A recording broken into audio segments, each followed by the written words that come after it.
If you've spent any significant amount of time investigating the secrets, cut content, or history of World of Warcraft, you've probably stumbled across this screenshot. It shows the Dark Portal, famously located in the Blasted Lands, instead deep underwater near some Night Elven ruins.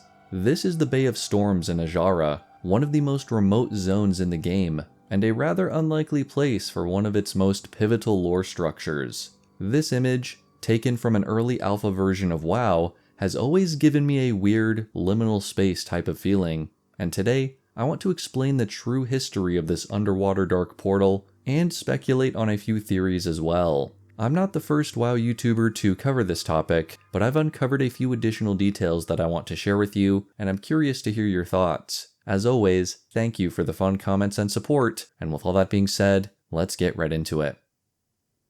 As we now know, if you visit the isolated Bay of Storms in Classic WoW today, there's no dark portal to be found, just an empty slope of land near the Night Elven ruins captured in the screenshot. The portal was removed before the launch of the game, but there are many clues from the vanilla time period, and before, that hint at some possible reasons as to why it may have been put down here. Theory number 1. The portal was a placeholder for a future Bay of Storms dungeon or raid, possibly linked to the Naga presence in this zone. Placeholders were common during the early builds of WoW, and another alpha screenshot does show a dark portal being used at the unfinished entrance to Skullomance, and perhaps there are other examples as well. However, I would rank this theory as unlikely, considering we don't have any real evidence of an instance being planned here, and because of evidence I'll discuss in a minute.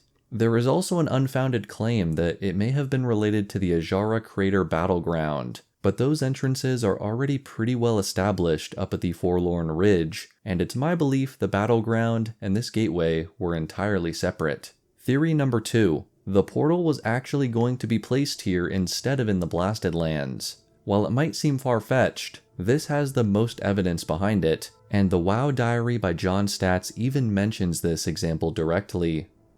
In this fluid state of indecision, major lore objects like the Dark Portal bounced around. Chris Metzen decided to move it out of the Tree of Life area. He planned to move the Dark Portal to Azshara, and it seemed cool to have it submerged in water. Ultimately, Chris put it in the Blasted Lands because there wasn't anything else interesting going on there. A really fascinating view into what was happening behind the scenes, and I highly recommend the WoW Diary to anyone who hasn't read it yet.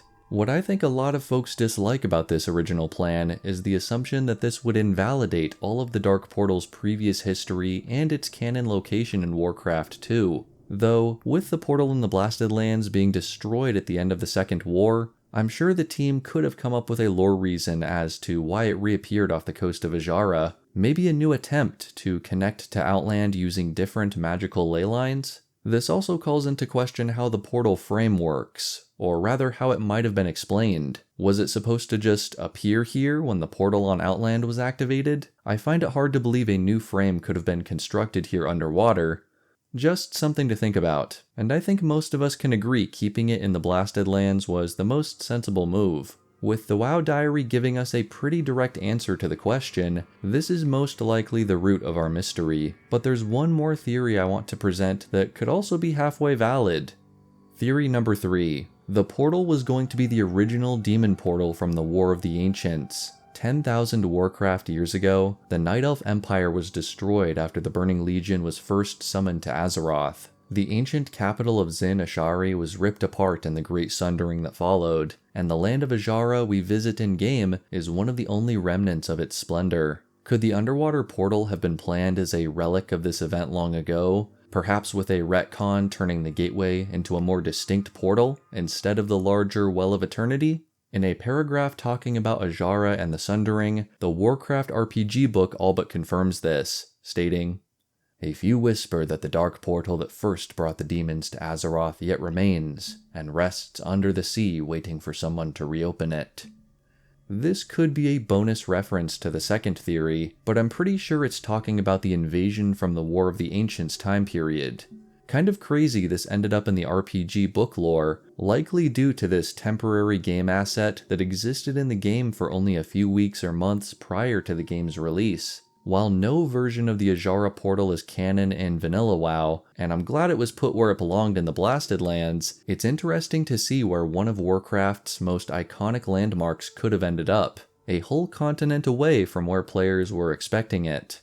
And as a final note, there's one more detail I want to mention, which is actually the reason why I wanted to make this video in the first place. Down near the slope where the portal was once located is a strange, rectangular stone that stands out against the seafloor. You can go and find this in the game today, and using a model viewer to look at its info, we find an exciting connection in its name, Blasted Lands Portal Ruins 01. One tiny hint, one final clue that remains in the game that tells us the Dark Portal once had a bit of unreleased history in this overlooked zone. Thank you all so much for watching. I hope I was able to organize all the info out there regarding this strange portal, and also dispel some myths that exist out there in the community, but if there's anything to add, let us know down in the comments. A special thank you to my channel members who provide bonus support for these videos, and until next time, may the Force be with you.